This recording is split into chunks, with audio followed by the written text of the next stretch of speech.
There's a show on TV. It's now in reruns, so you can watch it every day of the week that I know that some of you also watch. It's The Big Bang Theory. Yes, so you can hear from the chuckles that some of you do watch it. It features, in case you don't watch it, it features 3 extremely smart and somewhat socially awkward physicists and 1 rocket engineer who's also kind of socially awkward. 2 of those extremely smart physicists share an apartment, and they have done so for many, many, many years. But long before those 2, whose names are Leonard and Sheldon, long before they moved in with each other, Sheldon had some conditions to put on their roommate relationship. Before Leonard could move in with Sheldon made him sign the multi-part, extremely detailed, anticipating every possible situation roommate agreement. Among the more mundane items, the agreement stipulates that the apartment shall always be at 71 degrees.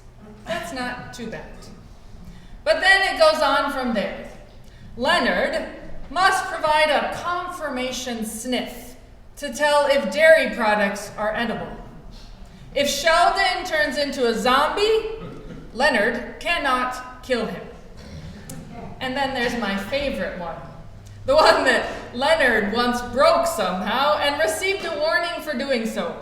There shall be no hootenannies, sing-alongs, gunfire, barbershop quartets, or two-von throat singing after 10 p.m. Oh, and then there's the addendum. If one roommate gets superpowers, he must name the other one as his sidekick. That roommate agreement seems harmless and probably even laughable. It probably seems so to Leonard when Sheldon first made him sign it. Because, assumed Leonard, who in their right mind would enforce such nitpicking rules, and when will these situations even come up? Who would use a formal written agreement to govern their relationship with their friend? Well, Dr. Sheldon Cooper is who would do that. Sheldon needs rules to follow. He needs guidelines to make other people adhere to. He needs a way of life that is clear-cut, predictable, and easy to understand. Even if that way of life actually prevents other people from having a real relationship with him. Because a codified relationship based on clearly defined rules and roles is preferable to him than the messy feelings and the uncertainty of trust that happens in real relationships. But as laughable and as nerdy as the relationship agreement between Sheldon and Leonard might sound, I wonder if it could be true that we often view our relationship with God closer to Sheldon's roommate agreement with Leonard than we would like to admit. That our relationship with God can quickly become a set of rules that we must abide by, or God will cast us out of God's kingdom, or out of God's care, or even possibly damn us for all eternity to some place we call hell. And usually, it is the 10 Commandments given to Moses on Mount Sinai, or Mount Horeb, as it's called in our gospel for today, that we like to use as the backbone for that dried up roommate agreement or relationship agreement between humanity and God, between us and God. And it's one that has turned God into a sometimes benevolent, kind, and nice, but more often angry dictator over our lives, who gets to decide our fate because, well, that's who God is. And because it was God who gave us these rules in the first place. We heard those 10 commandments in our gospel today from the book of Deuteronomy. They were first given as a covenant between God and the Israelites soon after they had escaped from slavery in Egypt, when they didn't know who they were anymore, when they had forgotten how to behave except as slaves to the Egyptians. But by the time we get to Deuteronomy, by the time we get to our gospel for today, it is 40 years after they escaped from slavery, after they have been wandering in the wilderness.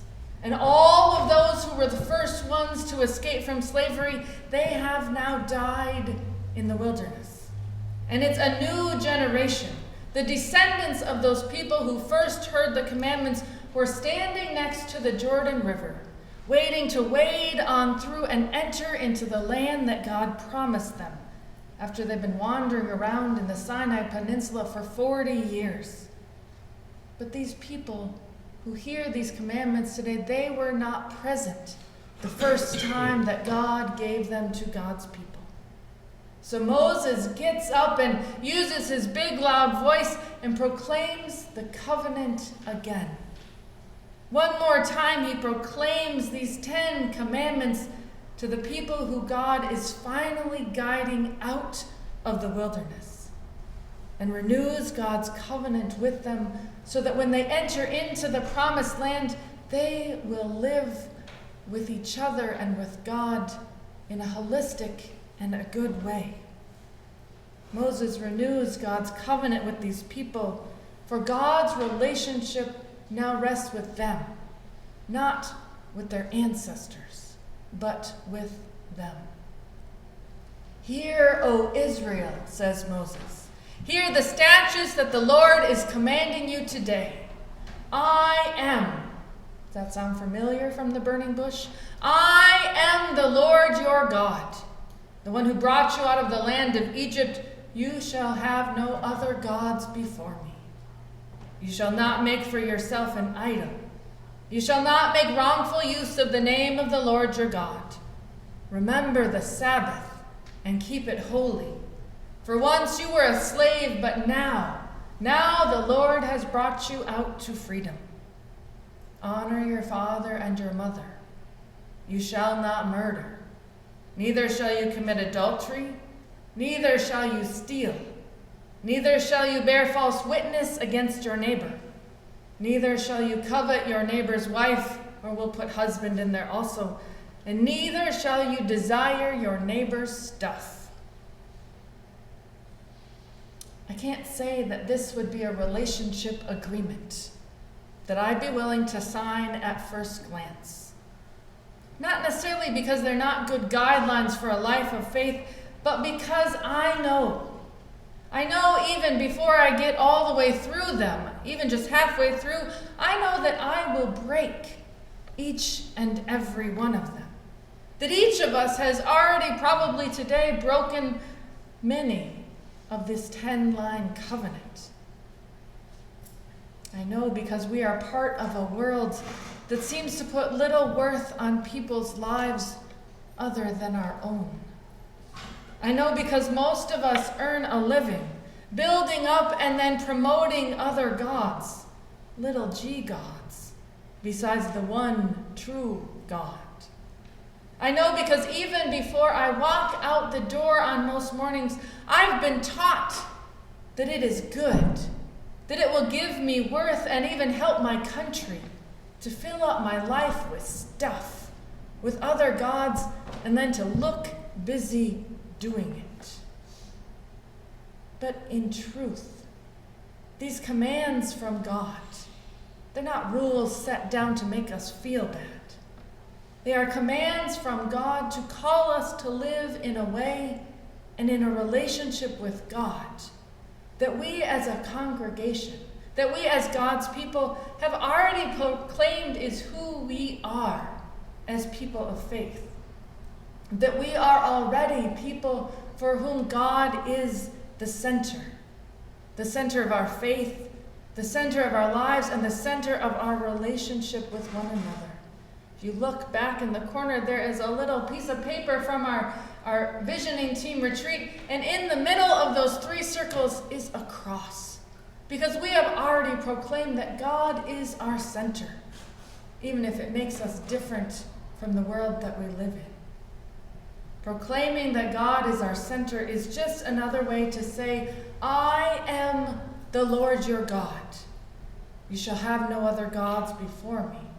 And then we take it and put it into our lives and live out that relationship with the great I am by respecting the holy name of God, by respecting our neighbors, our family, and the lives of others.